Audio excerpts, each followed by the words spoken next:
Noong ika-12 ng Hulyo 2016, naganap ang isang makasaysayang desisyon sa Permanent Court of Arbitration or PCA sa The Hague, Netherlands, kung saan nagtagumpay ang Pilipinas laban sa China kaugnay ng sigalot sa South China Sea, alinsunod sa United Nations Convention on the Law of the Sea o UNCLOS.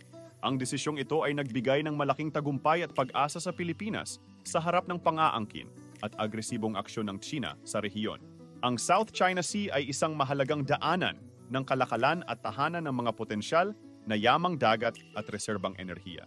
Maraming bansa, kabilang na ang Pilipinas, China, Vietnam, Malaysia, Brunei, at Taiwan, ang nag-aangkin ng bahagi ng rehiyong ito. Subalit ang China ay nagdeklara ng malawakang pag-angkin batay sa tinatawag nilang Nine Dash Line na sumasaklaw sa halos buong South China Sea. Noong Enero 2013, ang Pilipinas ay nagsampa ng kaso laban sa China sa PCA na naglalayong ipahayag na ang pag-aangkin ng China ay labag sa UNCLOS. Ang Pilipinas ay umasa sa prinsipyo ng UNCLOS na nagsasaad na ang mga bansa ay may karapatan sa kanilang Exclusive Economic Zone o EEZ na sumasaklaw sa 200 nautical miles mula sa kanilang baybayin.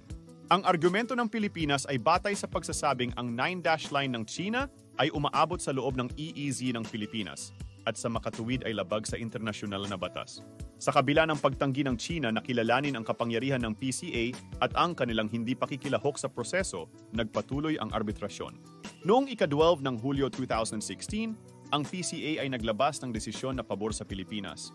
Ayon sa PCA, walang legal na basehan ang pag-aangkin ng China na batay sa historical rights sa loob ng Nine Dash Line.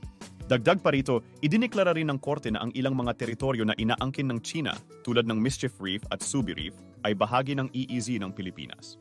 Ang desisyon ng PCA ay isang malaking tagumpay para sa Pilipinas at isang mahalagang sandigan para sa ibang bansa sa rehiyon na may kaparehong sigalot sa China. O ito rin ay isang pagtataguyod ng prinsipyo ng UNCLOS at ang internasyonal na batas sa pagresolba ng mga maritime dispute. Subalit sa kabila ng legal na tagumpay, nananatiling hamon ang implementasyon ng desisyon. Ang China ay nanatiling matatag sa kanilang posisyon at patuloy na nagtatayo ng mga istruktura sa mga pinag-aagawang teritoryo. Ang Pilipinas, sa ilalim ng pamahalaan ni Pangulong Rodrigo Duterte, ay nagpasya na maging mas maingat sa pakikipag-ugnayan sa China, pinipili ang diplomasya at bilateral na pag-uusap sa halip na agresibong, itulak ang legal na desisyon. Ang kaso ng Pilipinas laban sa China sa PCA ay isang mahalagang kabanata sa kasaysayan ng internasyonal na batas at diplomasya. Ito ay nagpatibay sa karapatan ng mga maliliit na bansa laban sa mas malalaking bansa sa pamamagitan ng internasyonal na batas, habang ang hamon ng pagpapatupad ng desisyon ay nananatili. Ang tagumpay ng Pilipinas ay isang paalala na ang batas ay maaaring maging mabisang sandata sa paghahanap ng katarungan at kapayapaan.